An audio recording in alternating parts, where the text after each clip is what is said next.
Yang kita datang ke sini, tuntutan kita ada tiga. Turunkan BBM, turunkan harga-harga, dan tegakkan supremasi hukum. Kalau itu tidak bisa dilakukan, maka sebaiknya Jokowi mundur. Banyak katanya ada orang sementara yang tidak suka dengan pemerintahan yang ada sekarang. Padahal berkali-kali saya ingin mengatakan pemerintahan ini pemilunya, pilkadanya langsung. Tolong diingat.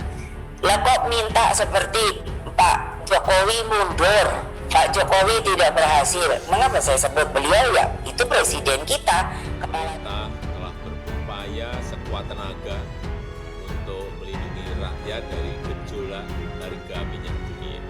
Saya sebetulnya ingin harga BBM di dalam negeri tetap terjangkau dengan memberikan subsidi dari APBN. Tetapi anggaran subsidi dan kompensasi BBM tahun 2022 telah meningkat 3 kali lipat dari 152,5 triliun menjadi 502,4 triliun. Bagi kami itu hanya kamuflase belaka karena alokasi anggaran biasanya dan sering terjadi tidak tepat pada sasaran. Karena kenapa? BBM bersubsidi saja biasanya tidak tepat bersasaran. Sehingga bagi kami, kita harus mencarikan solusi. Salah satunya, Presiden harus menarik pernyataannya dan kemudian menstabilkan semua harga bahan bakar minyak dan juga menstabilkan harga bahan-bahan pokok lainnya. Angka 700 triliun itu dinikmati lebih kepada masyarakat yang memiliki kemampuan ekonomi jauh lebih tinggi. Bagaimana kita sebetulnya bisa memperbaiki kebijakan di mana masyarakat yang miskin mendapatkan alokasi, tapi tentu kelompok menengah atas juga ikut bergotong royong. Polisi soal ricu aksi 1209 di Jakpus sepertinya kelompok PA212 terganggu. Aksi 1209 di kawasan Patung Kuda Jakarta Pusat sempat ricu, polisi jelaskan duduk perkaranya. Pantauan di lokasi ada massa aksi yang mengatasnamakan Gerakan Nasional Pembela Rakyat menolak kenaikan harga BBM. Lalu ada kelompok lain yang juga datang untuk aksi dari arah Jalan Merdeka Barat. Mobil komando dari kelompok lain itu sempat dikejar dan dihalau massa. Kapolres Metro Jakarta Pusat Kombes Komarudin mengatakan, kehadiran kelompok yang belum diketahui itu dianggap mengganggu oleh kelompok PA212. Polisi juga belum mengetahui massa yang terlibat kericuhan tersebut. Menurutnya, kelompok yang baru tiba itu tidak memberikan pemberitahuan aksi di kawasan Patung Kuda. Polisi masih menyelidiki terkait insiden kericuhan tersebut. Pihaknya telah memisahkan dua kelompok massa di kawasan Patung Kuda. Tak puas kenaikan tarif ojol driver se-Jabodetabek ancam demo. Kenaikan harga BBM mempengaruhi nasib para driver taksi online. Meski terdapat kenaikan tarif ojol untuk menyesuaikan dengan kebijakan kenaikan harga BBM, namun belum bisa memuaskan. Sebab kenaikan tarif ojek online belum sesuai dengan pemenuhan kebutuhan akibat kenaikan harga BBM. Karena itu, para driver Taksel berencana menggelar aksi demonstrasi di depan kantor Grab Indonesia dan Gojek Indonesia Senin 12 September 2022. Terdapat dua hal yang akan menjadi tuntutan para driver Taksel. Menurut Sekjen Perkumpulan Armada Sewa Indonesia Wiwit Sudarsono, kenaikan tarif 8% terbilang kecil, sehingga para driver meminta aplikator memotong platform fee aplikator maksimal sebesar 15%. Para driver Taksel menyesalkan penyesuaian tarif ojol yang telah diumumkan pemerintah pada Rabu lalu mengecualikan kenaikan tarif aksi daring. Terlebih kenaikan sebesar 8% sangat jauh dari harapan. Direktur Jenderal Perhubungan Darat Hendro Sugiyatno menjelaskan perhitungan jasa ojek online telah ditetapkan sejak tahun 2019, lalu keputusan Menteri Perhubungan Nomor KP 548 tahun 2020 soal besaran tarif jasa ojol dengan aplikasi yang kemudian diubah menjadi KP 564 tahun 2022. Besaran kenaikan tarif ojol di Indonesia ini beragam berdasarkan sistem zonasi, yaitu zona 1, zona 2, dan zona 3. Adapun tarif ojol yang baru ini meliputi kenaikan pada komponen biaya jasa batas bawah, biaya jasa batas atas, serta biaya jasa minimal per 4 km pertama.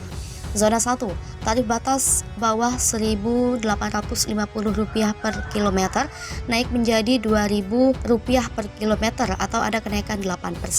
Sementara untuk biaya batas atas, kenaikannya sebesar 8,7% dari Rp2.300 per kilometer menjadi Rp2.500 per kilometer. Selanjutnya, Untuk zona 2, biaya batas bawah naik dari Rp2.250 per kilometer menjadi Rp2.550 per kilometer atau naik 13%. Batas atas naik dari Rp2.650 per kilometer menjadi Rp2.800 per kilometer atau naik 8%. Kemudian untuk zona 3, biaya batas bawah naik dari Rp2.100 per kilometer menjadi Rp2.300 per kilometer atau naik 9%. Batas atas naik dari Rp2.600 per kilometer menjadi Rp2.750 per kilometer atau naik 5,7%. Kembali menurut Wiwit, kenaikan tarif taksi online juga tak kalah mendesaknya dibandingkan tarif ojek online. Pasalnya, taksi online juga menjadi sarana transportasi yang terdampak kenaikan harga BBM bersubsidi yang diberlakukan pada pekan lalu.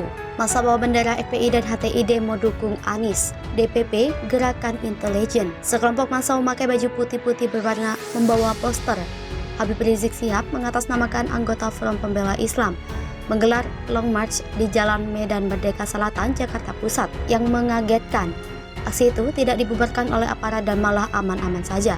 Uniknya pula, polisi malah mengawal demonstrasi tersebut dalam aksinya yang diiringi pengibaran bendera FPI dan Hizbut Tahrir Indonesia. Mereka mengangkat poster dukungan kepada Gubernur DKI Anies Rashid Baswedan sebagai Presiden 2024. Semua peserta aksi memakai pita hijau, padahal FPI dan HTI merupakan dua organisasi terlarang. Menyikapi berbagai kejanggalan itu, Dewan Pimpinan Pusat FPI pun membuat rilis mengingatkan masyarakat tentang adanya operasi intelijen. DPP FPI menegaskan hingga saat ini belum menentukan sikap apapun terkait Capres 2024. Dalam rilisnya, DPP FPI menemukan beberapa hari sebelum massa turun ke jalan, mereka melalui media sosial telah menyebarkan undangan tersebut dengan kop surat resmi FPI yang dipalsukan tanpa dibubuhkan tanda tangan maupun stempel dengan mengatasnamakan M. Fahril sebagai koordinator saksi. Karena itu, DPP FPI mengatakan sikap dari tingkat pusat sampai ranting tidak pernah mengundang, menggerakkan, dan melakukan aksi dengan tema apapun. Sehingga bila ada yang melakukan aksi mengatasnamakan FPI dapat dipastikan fiktif dan palsu. M. Alatas pun meminta kepada aparat penegak hukum untuk mengusut dan mengambil tindakan tegas kepada pihak yang terlibat dalam aksi fiktif dan palsu tersebut. Dia juga menyerukan kepada setiap elemen masyarakat agar tidak terprovokasi dengan aksi tersebut. Dalam catatan Republika, aksi massa tersebut terjadi berselang 2 hari sesuai perhelatan Formula E di sirkuit Ancol. Sukses mendulang perhatian publik, Gubernur Anies dianggap sukses menyelenggarakan balapan mobil listrik level internasional yang juga dihadiri Presiden Joko Widodo, Ketua MPR Bambang Susatyo, dan Ketua DPR Puan Maharani, serta Kapolri Jenderal Listio Sigit Prabowo. Polda Metro sebut demo FPI Reborn tak berizin tapi malah dikawal polisi. Polda Metro Jaya akhirnya buka suara terkait ratusan massa mengatasnamakan FPI Reborn yang menggelar aksi di sekitar Patung Kuda, Jakarta Pusat. Massa yang memakai baju serba putih untuk turun ke jalan untuk mendukung Gubernur Anies Baswedan sebagai calon presiden 2024. Pantauan di lokasi massa yang terdiri laki-laki dan perempuan bercampur itu mendapat pengawalan dari aparat kepolisian. Terlihat ada pendemo perempuan yang memakai celana jeans ketat dengan kerudung yang dipakai terlihat asal-asalan. Aksi aneh lainnya yang dilakukan pendemo adalah mengangkat poster Habib Rizik Syihab. Lucunya jumlah aparat yang mengawal mencapai puluhan, padahal selama ini aparat selalu bertindak keras jika menemukan aktivitas FPI di lapangan.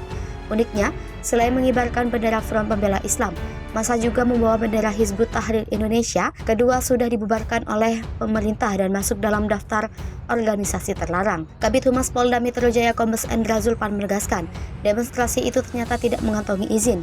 Sayangnya, fakta yang ditemukan Republika di lapangan, kepolisian malah tidak terlihat ada upaya membubarkannya dan malah menjaga massa. Menurut Zulpan, organisasi FPI Reborn yang melakukan aksi unjuk rasa itu tidak terdaftar dalam Kementerian Hukum dan Hak Asasi Manusia. Dalam aksinya unjuk rasanya, FPI Reborn membawa spanduk bertuliskan FPI dukung Anies untuk Presiden 2024. Massa yang ikut aksi ditandai dengan pemakaian pita hijau di lengan masing-masing. Polda Metro Jaya pun berjanji untuk mengusut kasus itu sampai tuntas. Pun dengan mobil komando aksi massa nomor polisi B9352MW juga kerap digunakan untuk menggelar unjuk rasa menolak perhelatan Formula E di depan Balai Kota DKI, DPC PDIP di markas Polres Metro Jakarta Utara. Jika demo Formula E menyasar Gubernur Anies, maka demo di depan Mapolrestro Jakut, massa menolak kehadiran FPI dan HTI sekaligus PKI. Setelah diselidiki, aksi itu ternyata digalang oleh seorang ulama asal Ciawi, Kabupaten Bogor, Jawa Barat. Dia mengaku mendapatkan perintah untuk menghadiri acara doa bersama di Monas, Jakarta Pusat, dengan imbalan bayaran. Koordinator aksi Khairul Anam pun akhirnya meminta maaf atas ulahnya yang mengajak para jamaah untuk menggelar aksi mengatasnamakan sebagai FPI Reborn untuk mendukung Anies. Dia mengaku aksi itu diperintah oleh Edi tanpa merinci siapa sosok tersebut. Menurut dia, setiap peserta yang ikut demo dibayar 150.000.